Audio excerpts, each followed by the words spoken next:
নাম অনিমা ভৰলুৱা। মই বিমলাপুৰ লাকিলি গাঁৱৰ পৰা আহিছোঁ। মই 3 বছৰমান প্ৰেছাৰ, হাৰ্টৰ প্ৰব্লেম আৰু নাৰ্ভৰ প্ৰব্লেমত আৰু এনিমিয়াত ভুগি আছিলোঁ। কিন্তু এই পবিত্ৰ গৃহলৈ আইনগৰ পৰা মই যেতিয়া ফাষ্টিং দি গ'লোহি, তেতিয়াৰ পৰা মই এতিয়ালৈকে কোনো দৰৱ পাতি ব্যৱহাৰ কৰা নাই। কিন্তু আগত মই প্ৰেছাৰৰ টেবলেট ডেইলি 2টাকৈ ব্যৱহাৰ কৰিছিলোঁ। আৰু মই প্ৰভুৰ ওচৰত প্ৰাৰ্থনা কৰিছোঁ যে যদি মই কিবা অপৰাধ কৰিছোঁ তেতিয়া মোক ক্ষমা কৰি দিয়ক। আৰু মই হয়তো এই সাক্ষৰটো নিদিয়াৰ কাৰণে নেকি মই অলপ ভয় লাগি থাকে আৰু গাটো ইমান ভাল লাগি নাথাকে। গতিকে প্ৰভুৰ ওচৰত মই প্ৰাৰ্থনা কৰিছোঁ মোক যাতে সকলো ৰোগৰ পৰা পৰিত্ৰাণ কৰি দিয়ে আৰু ঘৰৰ সকলো সমস্যাৰ পৰা ল'ৰা ছোৱালীকেইটাও যাতে পঢ়া শুনা দিশত আগবাঢ়িব পাৰে। এয়া মই প্ৰভুৰ ওচৰত কোটিবাৰ প্ৰাৰ্থনা কৰিছোঁ আৰু এই মোৰ সাক্ষৰ আছে। মোৰ নাম জানকী ফুকন, মই বৰবৰুৱা পঢ়িছোঁ। জানুৱাৰী 2 তাৰিখে আমাৰ সৰু দেউতাক অকস্মাতে অসুস্থ হৈ গৈছিলে। পিছফালে ৰ'দত বহি আছিলে, ভালতে হেণ্ডেল থকা চকীখন আছিলে, তেখেতে পৰি গ'ল।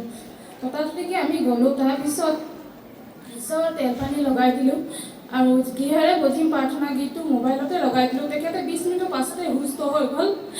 তেখেতে আজিৰ পৰা সুস্থ হৈ আছে। দ্বিতীয়টো সাক্ষ্য হ'ল যে আমি 9 তাৰিখে পবিত্ৰ গৃহলৈ আহি আছিলোঁ, মোবাইলতে গান শুনি আহিছোঁ প্ৰাৰ্থনা গীত। হঠাতে ৰিচাৰ্জটো শেষ হৈ থাকিলে। মই সেই প্ৰভুক ক'লোঁ যে তুমি যে ৰিচাৰ্জটো এতিয়া শেষ কৰি দিলে, কৈছোঁ যে নামঘৰত পোৱালৈকে ৰিচাৰ্জটো থাকিলে ভাল লাগিলেহেঁতেন কৈছোঁ। কিন্তু সোমবাৰে যেতিয়া গান বাজি আছে, ঈশ্বৰৰ গান বাজি প্ৰাৰ্থনা গীত বাজি আছে, মই মানুহজনক সুধিছোঁ ক'ৰ পৰা গান বাজি আছে, ৰিচাৰ্জটো নাই। জানো বোলে তই ডাউনলোড কৰিলি নেকি? মই মই ডাউনলোড নাই কৰা, আপুনি কৰিলে নেকি? নাই কৰা। ঈশ্বৰে যে গান গীত নিজে ডাউনলোড কৰি দিয়া, ডাউনলোড হৈছে নিজৰ ঈশ্বৰৰ গীতে ডাউনলোড কৰিছে। এই মোৰ জীৱনটো সাক্ষ্য আছিলে। Praise the lord. মোৰ নাম জয়ন্ত চাংমা, মই মন্দিৰৰ পৰা আহিছোঁ। মই ঈশ্বৰক নোপোৱাৰ আগত বহুতবিলাক বেয়া কাম কৰিছিলোঁ। বেবেচা, চুৰ আৰু মদ খাইছিলোঁ, জুৱা খেলিছিলোঁ। ঘৰৰ পৰা দিনটো ওলাই যাওঁ, ঘৰত গৈ ক'লৈ যাওঁ, বেপাৰ কৰিবলৈ যাওঁ।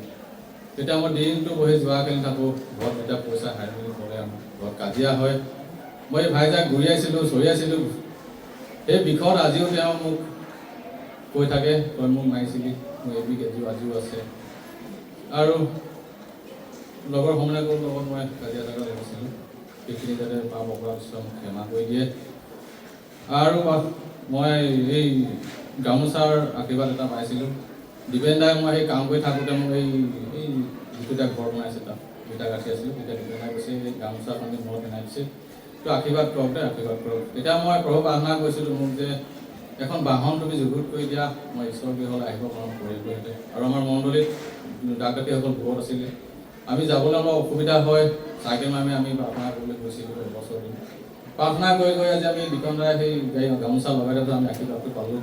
আজি সেই অনুমতে আমি আজি 4 দিনৰ আগত বেটেৰী এখন আমি ঘৰত সোমোৱালোঁ। আৰু যিখিনি আমি ভুল অপৰাধ পাপ কৰিলোঁ পিতাৰ ওচৰত, সেইখিনি যেন পিতাই মোক ক্ষমা কৰি দিয়ে। ধন্যবাদ দিছোঁ পিতাক। প্ৰভু যীশু জয় হওক। Praise the lord.